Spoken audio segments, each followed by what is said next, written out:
Dinosaurs యుగం నశించిపోయి చాలా కాలం అయినప్పటికీ కొన్ని భయానక మరియు గంభీరమైన జాతి జంతువులు మరియు పక్షులు నేటికీ కొనసాగుతున్నాయి. సాధారణంగా కార్డినల్ మరియు బ్లూ బర్డ్ ఎవరికైనా కొంచెం హాని చేయవచ్చు, కానీ కొన్ని పక్షులు తమ పూర్వీకుల వారసత్వాన్ని అనుగుణంగా జీవిస్తున్నాయి. అవి 9 అడుగుల ఎత్తులో ఉన్నా లేదా 9 అంగుళాల కంటే తక్కువ ఉన్న ఇవి భూమిపై ఉన్నటువంటి ప్రాణాంతక పక్షులు.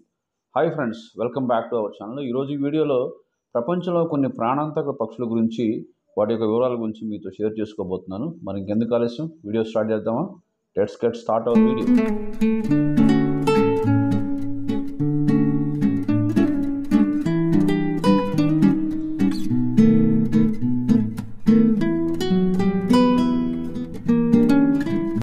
Australian magpie. బ్రిస్బేన్లో ఒక పిల్లాడు మాగ్పీ పక్షి దాడి చేయడంతో విషాదకరంగా మరణించాడు. అయితే అది స్వూపింగ్ సీజన్ అని అంటారు. ఆస్ట్రేలియాలోని అనేక ఇతర పట్టణాల్లో ఇది ఒక సాధారణ సంఘటన. ఇది చాలామంది తమ డైలీ లైఫ్లో పార్ట్గా అనుకుంటారు. ఈ పక్షులు సాధారణంగా మనుషులు, పెంపుడు జంతువులను తమ మాంసాహారానికి లక్ష్యంగా చేసుకుంటాయి. ప్రతి సంవత్సరం వేలాది మంది వీటి బారిన పడి గాయాల పాలవుతున్నారు. ఈ దూకుడు ప్రవర్తనను భూమి మీద నివసించే ప్రతి 5గురిలో ఒకరు అనుభవిస్తున్నారు. ఇలాంటి ప్రవర్తన పక్షులకు వ్యక్తిగతమైనది మాత్రం కాదు. స్వూపింగ్ సీజన్ జూలై నుంచి నవంబర్ మధ్య ఏర్పడుతుంది. ఇది వాటి యొక్క సంతానోత్పత్తి కాలం. అవి గుడ్లు పెట్టే సమయంలో, వాటి గూళ్ళను పెట్టే సమయంలో మగ పక్షులు వాటి గూళ్ళను ఇంకా గుడ్లను రక్షించడానికి ఇలా చేస్తాయి. బ్రిస్బేన్ ఇంకా ఇతర నగరాలు ఈ పక్షుల మనుషులను కలిగించే ప్రమాదాన్ని ఎలా తగ్గించాలో అనేది వాళ్ళకు పెద్ద సవాల్గా మారిపోయింది. Harpy eagle, flying killing bird. South అమెరికాలో వర్షారణ్యాల్లో కొంతమంది హార్పీ ఈగల్ బారిన పడి బాధించబడ్డారు. ఇవి అమెరికాలోనే అతిపెద్ద గద్ద. దీనికి చాలా విశాలమైన రెక్కలు ఉంటాయి. వాటి పొడవు సుమారుగా 6 నుంచి 7.5 అడుగులు ఉంటాయి.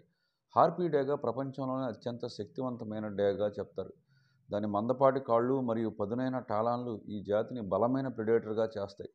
హార్పీ డేగ యొక్క పంజా 6 అంగుళాల వరకు విస్తరించగలవు. కాసోవరి యొక్క సగటు పంజా కంటే కూడా ఇది పొడవుగా ఉంటాయి. చాలా గ్రద్దల మాదిరిగానే ఈ జాతికి కూడా ప్రత్యేకించి కంటి చూపు చాలా బాగా ఉంటుంది. కానీ ముఖంపై చిన్న ఈకలు కూడా ఉంటాయి. ఇవి నేరుగా శబ్దాన్ని వాటి చెవుల్లోకి పంపడంలో సహాయపడతాయి. ఈ హార్పీ ఈగల్స్ మనుషులకు మాత్రం హాని చేయవు, కానీ మనుషులు మాత్రం ఖచ్చితంగా వీటికి హాని చేస్తారు. ఇవి మానవులతో చాలా ఉదాసీనంగా ప్రవర్తిస్తాయి. దానివల్ల అవి నేరుగా లక్ష్యంగా మారుతాయి. లామెర్గేయర్, గొర్రెల రాబందు అంటారు.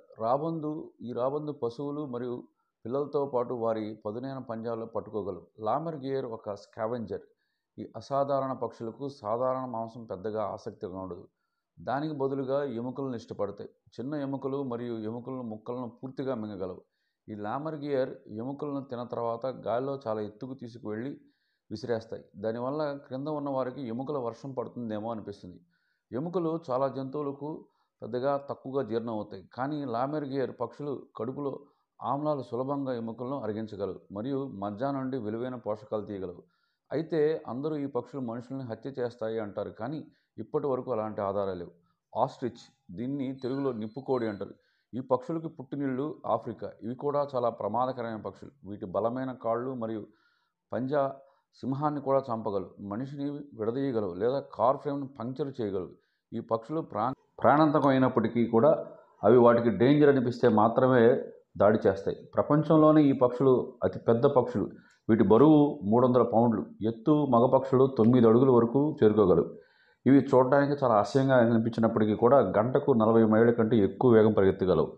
ఇవండి ఈ వీడియోలోని కొన్ని ప్రాణాంతకమైన పక్షులు. మీకు వీడియో కనుక నచ్చినట్లయితే లైక్ చేయండి, షేర్ చేయండి, కామెంట్ చేయండి, సబ్స్క్రైబ్ చేసుకోవడం మర్చిపోకండి. మళ్ళీ ఇంకో మంచి వీడియోతో మీ ముందుకు వస్తాను.